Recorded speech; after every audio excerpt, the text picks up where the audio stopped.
What's up, everybody, and welcome to the 6th episode of Hang 10 with Quinn Kalani. We've made it, episode 6. We're officially off one hand, and we are on to the other.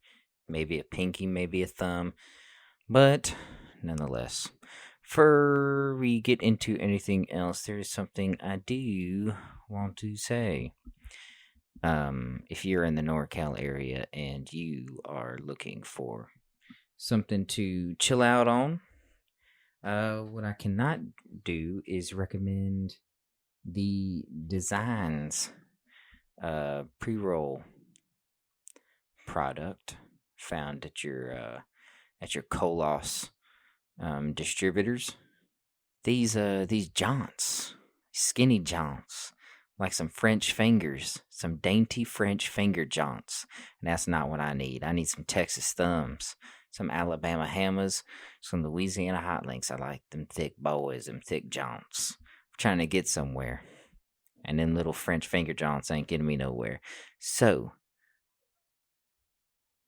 if I could make any sort of recommendation, this is my weekly recommendation. I got my recommendations that I put out, 2 of them, on the Closers podcast every week. Well, I got another recommendation for you, and it's to stay away from the design brand jaunts. No good. No bueno. They're not going to get you to where you want to go. Other news. Sports. It's been a decent week for sports.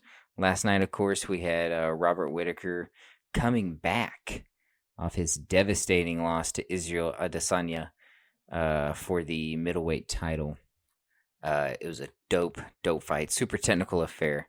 Robert Whittaker's all-around mixed martial arts game got it done, secured 3 takedowns in the final round to get the win. We're not going to go too balls deep into MMA, but we got to shout out Robert Whittaker for getting back on the track, Polynesian champion, doing the damn thing and getting it done. Besides that, more sports. And I'm glad to talk about other sports because I love MMA. I love the UFC. And it's dominated my summer. It has been the summer of MMA. Encapsulated by Fight Island. What a great marketing ploy. Fight Island. Now, it didn't really live up to my hype, but it delivered. Other news. NFL. Dear God, we hope it happens. Fingers crossed. Knock on wood. Sweet Jesus, bring the NFL back into our lives. This news. When I first heard it, it was like a punch straight to the gut, to the solar plexus, straight to the jejunum.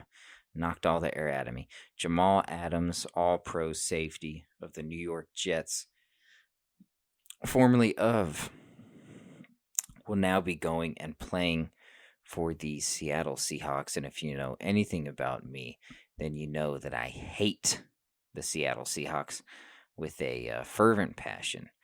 I find them to be the most aesthetically displeasing team, franchise in NFL history.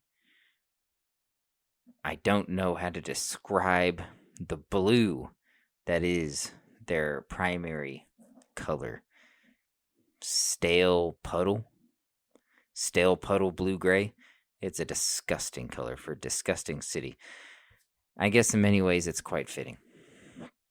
But nonetheless, I was a little intimidated when Jamal Adams first got to Seattle, when the news first broke, because I know how good Jamal Adams is. And I was afraid that this was going to signal a second coming to the Legion of Boom. A Legion of Boom Part 2. A sequel. But then I remembered that we got a guy named Cooper Kupp playing for the LA Rams. And I wasn't intimidated no more.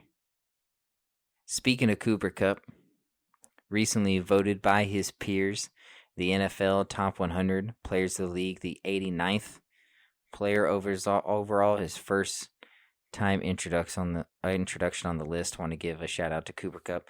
Mad props. But I think we're going to do big things this year, especially in our own division, especially against the Seattle Seahawks, and especially in the passing game, especially from Cooper Kupp all over Jamal Adams. those routes. Cooper Kupp, man. Crisp Cup.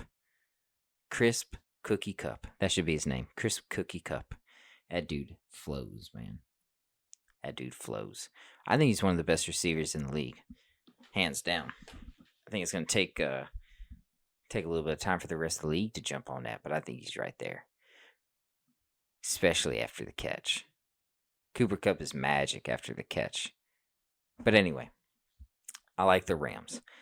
I like Cooper Kupp this year. 1,300 yards. Book it. Call it. I'm going to say Cooper Kupp, 1,300 yards, 8 touchdowns. Book it. I think the Rams are going to have a good year, man. I think Van Jefferson's going to have a good year. Robert Woods is going to have a good year. Josh Reynolds, Tyler Higbee, Gerald Everett maybe also have a good year. The big thing is Cam Akers. That is the big question mark. I think conventional wisdom goes to Jared Goff. Can Jared Goff carry this team? Can Jared Goff lead this team? I don't know about all that. I think this offense is going to live and die on what Cam Akers can or cannot do. Maybe even more than that. It might be more than, maybe sort of a running back by committee thing. It may be what Cam Akers, Malcolm Brown, Darrell Henderson Jr., and John Kelly can do if all four, make it past roster cuts, which are currently ongoing. I also recently saw that Pro Football rated the Rams' defensive line this past year, 2019, as the third best defensive line in the NFL. I think we're only going to get better now that we've included A'Shawn Robertson into the mix. I think it's going to be a great year for us, man. I think it's going to be a bounce back year. Last year was a bit of an aberration,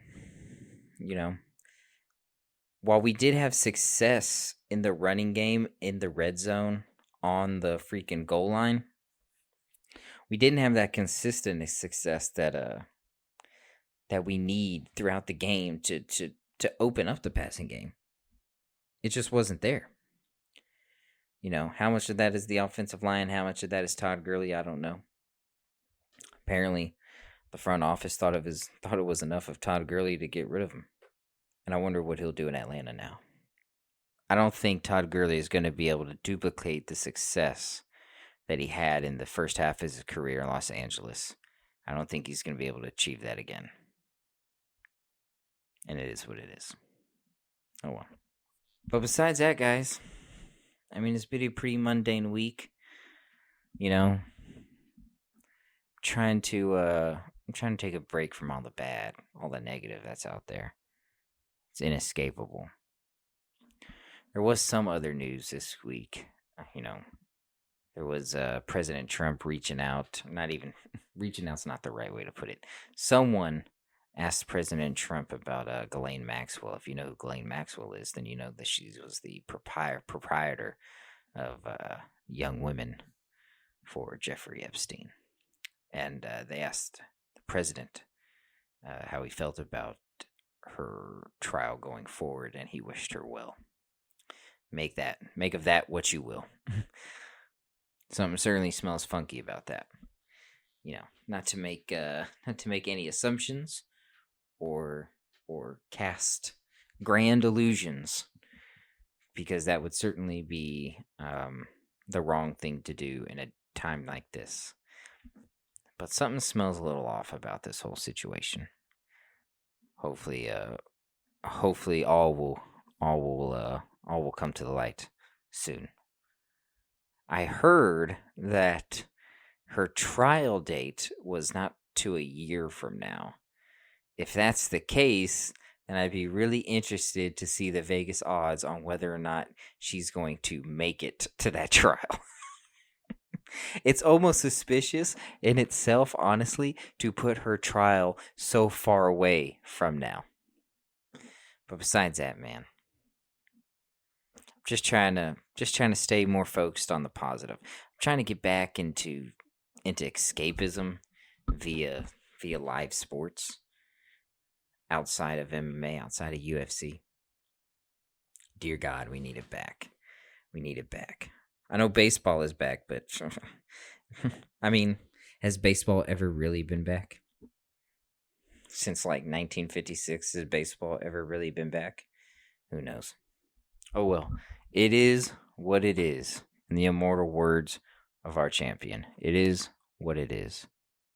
And this was episode 6. It was a brief episode, but it was a brief week. At least it felt like it is. Felt like it was, excuse me. That's what happens when you get back into the 9 to 5s, man. Days just blend together. It's a shitty way of being, but it's only going to be this way for a little bit longer. I'm going to catch you guys next week. Episode 7. The magnificent episode 7. Next week, we're going to be putting out a list of film recommendations. Hang 10 list of film recommendations. I haven't decided yet if it's going to be, genre based or, how we're going to catalog and categorize, but it'll be 10 film recommendations from me to you. Look for it next Monday. Anyway, guys, I want to thank you for stopping by. You can follow this podcast, Closing Out the Week with Marco Alvarado, and the Closers podcast, co-hosted by Marco Alvarado and myself, every Monday, Wednesday, and Friday on all your podcast platforms. On YouTube, you can find us, The Closers Podcast. On Instagram, you can find us, Closers Podcast. Marco Alvarado, Quinn Kalani. We'll be here to get you through the week from Monday to Friday. Until then, adios.